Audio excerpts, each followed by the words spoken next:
Well, good morning, everyone, and welcome back to the SECC Pastor YouTube channel. I am Pastor Rob Lloyd of the South Edmiston Community Church, and we are doing a read-through of the English Standard Version Bible. We are going from Genesis to Revelation without commentary, so let's get going. Genesis chapters 37 and 38 today.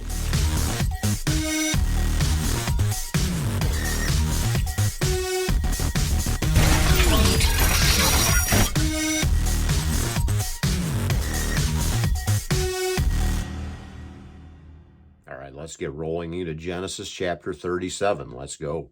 Jacob lived in the land of his father's sojournings, in the land of Canaan. These are the generations of Jacob.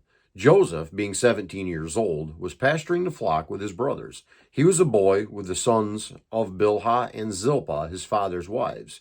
And Joseph brought a bad report of them to their father. Now Israel loved Joseph more than any other of his sons, because he was the son of his old age. And he made him a robe of many colors. But when his brothers saw that their father loved him more than all of his brothers, they hated him and could not speak peacefully to him. Now Joseph had a dream, and when he told it to his brothers, they hated him even more. He said to them, "Hear this dream that I have dreamed. Behold, we were binding sheaves in the fields, and behold, my sheaf arose and stood upright. And behold, your sheaves gathered round, and it bowed down to my sheaf." His brothers said to him, "Are you indeed to reign over us, or are you indeed to rule over us?" So they hated him even more for his dreams and for his words. Then he dreamed another dream and told it to his brothers and said, "Behold, I have dreamed another dream. Behold, the sun and the moon and 11 stars were bowing down to me." But when he told it to his father and to his father rebuked him and said to him, "What is this dream you have dreamed? Shall I and your mother and your brothers indeed come and bow ourselves to the ground before you?" And his brothers were jealous of him, but his father kept the saying in his mind.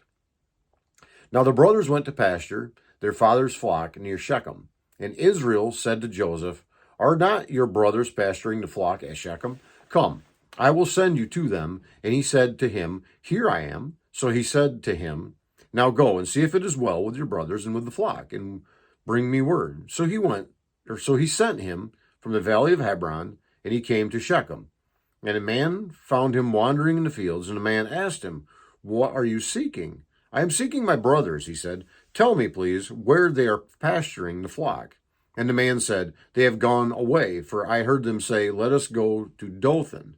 So Joseph went after his brothers and found them at Dothan. They saw him from afar, and before he came near to them, they conspired against him to kill him. They said to one another, "Here comes this dreamer. Come now, let us kill him and throw him into one of the pits. Then we will say that a fierce animal has devoured him, and we will see what will become of his dreams." But when Reuben heard it, he rescued him out of their hands, saying, "Let us not take his life." And Reuben said to them, "Shed no blood. Throw him into this pit here in the wilderness, but do not lay a hand on him, that he might rescue him out of the hand to restore him to his father." So when Joseph came to his brothers, they stripped him of his robe, the robe of many colors that he wore. Then they took him and threw him in the pit. The pit was empty, there was no water in it.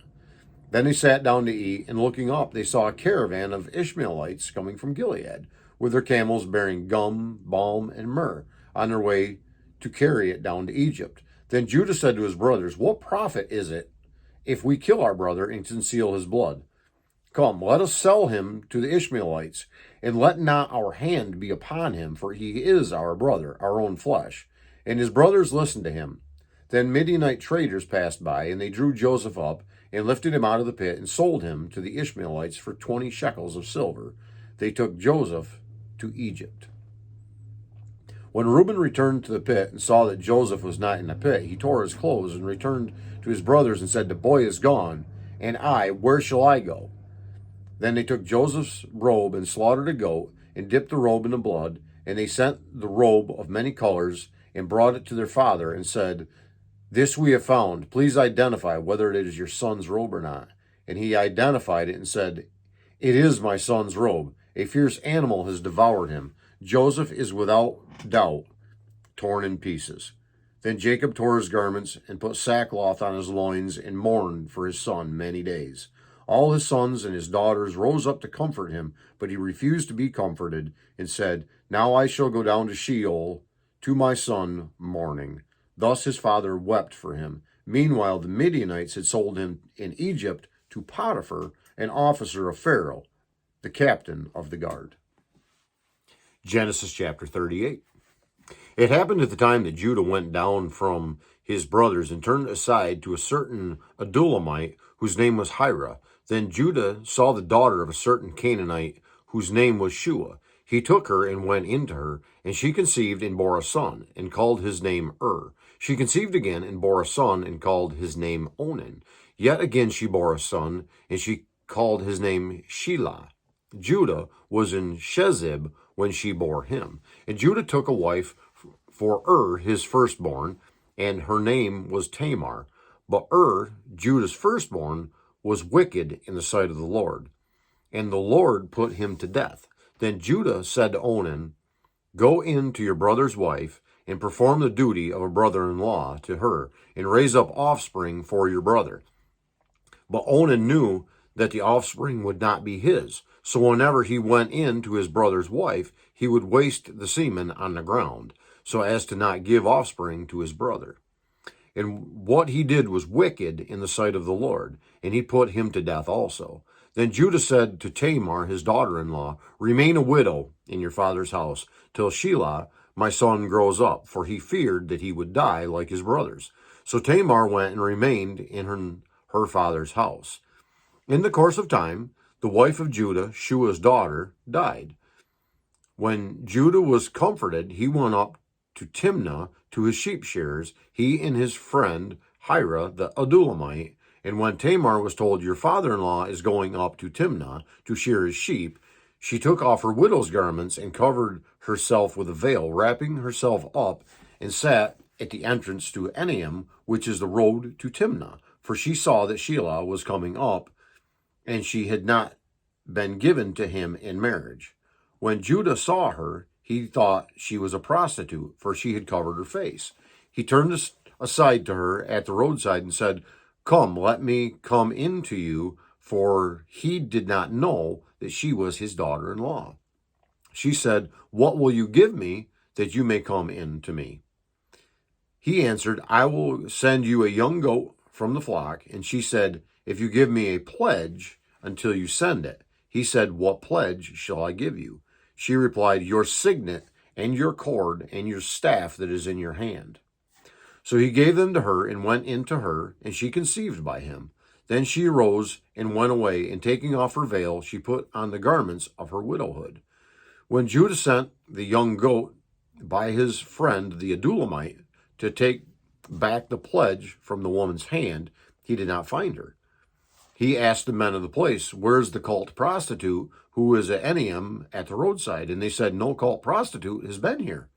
So he returned to Judah and said, I have not found her. Also the men of this place said, No cult prostitute has been here. And Judah replied, Let her keep the things as her own, or we shall be laughed at. You see, I sent this young goat, and you did not find her. About 3 months later, Judah was told, Tamar, your daughter-in-law, has been immoral. Moreover, she is pregnant by immorality. And Judah said, Bring her out and let her be burned. As she was being brought out, she sent word to her father-in-law, By the man whose these things belong, I am pregnant. And she said, Please identify who these things, the signet and the cord and the staff. Then Judah identified them and said, She is more righteous than I, since I did not give to her my son Shelah. And he did not know her again. When the time of her labor came, there were twins in her womb. And when she was in labor, one put out a hand, and the midwife took and tied a scarlet thread on its hand, saying, This one came out first. But as he drew back his hand, behold, his brother came out. And she said, What a breach you have made for yourself. Therefore his name was called Perez. Afterwards his brother came out with a scarlet thread on his hand, and his name was called Zerah. That concludes our reading today of Genesis chapters 37 and 38. God willing, we will be back with the next couple of chapters tomorrow. And until then, may God bless you. Yes, you. Have a great day.